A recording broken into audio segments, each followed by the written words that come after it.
Dans les manuels d'histoire, seul un nom sur 5 est celui d'une femme. C'est comme si les femmes n'avaient rien accompli. Pierre et Sœur tentent de combler cette lacune en vous présentant dans ce format des grandes femmes oubliées de l'histoire.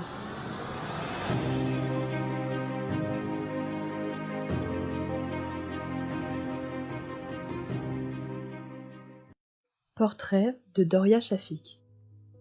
Doria Shafik est une philosophe et militante féministe à la tête du mouvement de libération des femmes en Égypte durant les années 50. Ce mouvement permettra l'obtention du droit de vote pour les Égyptiennes en 1956. Née en 1908 dans la région du delta du Nil en Égypte, Doria suit ses études dans une école laïque française. À 16 ans, elle est la plus jeune égyptienne à obtenir le baccalauréat français, pour lequel elle reçoit une médaille d'argent de félicitations. Brillante élève, elle obtient facilement une bourse pour ses études supérieures. À 19 ans, alors que toutes les filles de sa génération cherchent à se marier, Doria choisit de partir à Paris étudier la philosophie à la Sorbonne. À cette époque, elle est inspirée et soutenue par Hoda Sharawi, une pionnière du mouvement féministe égyptien et arabe.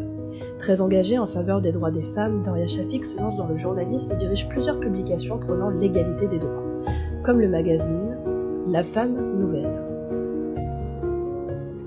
En février 1951, elle réussit à rassembler secrètement un cortège de 1500 femmes qui fait éruption au Parlement égyptien afin de réclamer des réformes et plus de droits.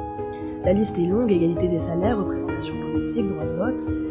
5 ans plus tard, en 1956, les Égyptiennes obtiennent le droit de vote, à condition cependant qu'elles soient alphabétisées, ce qui n'est pas nécessaire pour le vote masculin.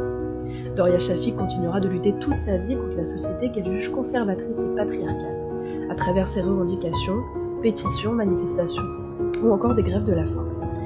La militante féministe ne reculera devant rien pour défendre l'émancipation des Égyptiennes.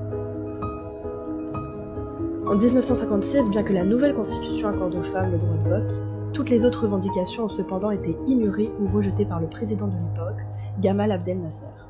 En 1957, Doria Shafik est assignée à résidence pour avoir protesté contre le régime.